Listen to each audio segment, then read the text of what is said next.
teman-teman.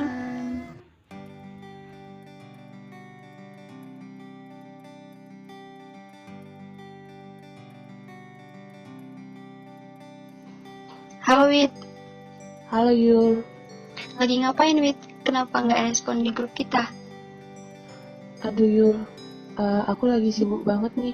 Terus karena aku lagi ngerjain tugas. Loh, tugas yang mana? Itu loh Yul, tugas dari Pak Yo yang kita tuh disuruh menerjemahkan percakapan itu loh. Hah? Menerjemahkan?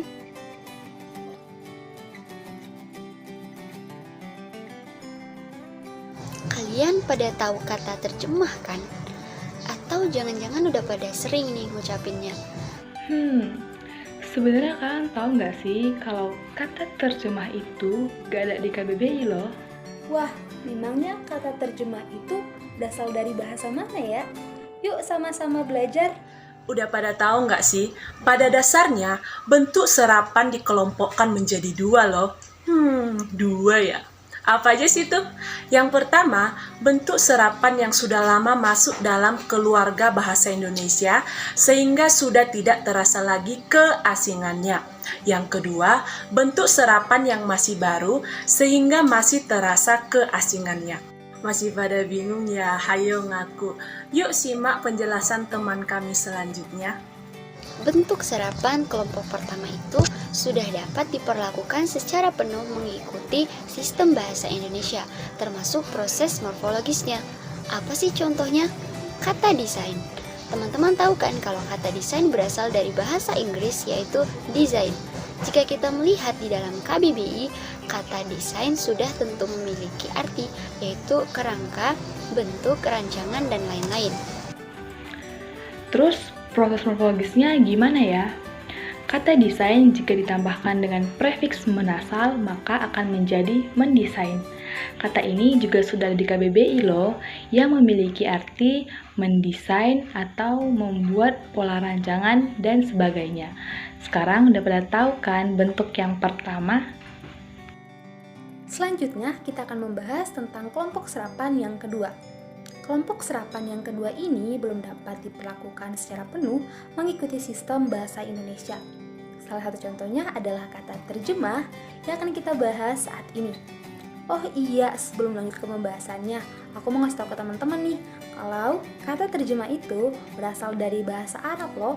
Kata aslinya adalah tarjamah. Nah, seperti yang udah dijelaskan sebelumnya, arti kata terjemah tidak terdapat loh dalam KBBI dan tidak memiliki makna apapun kalau dia berdiri sendiri.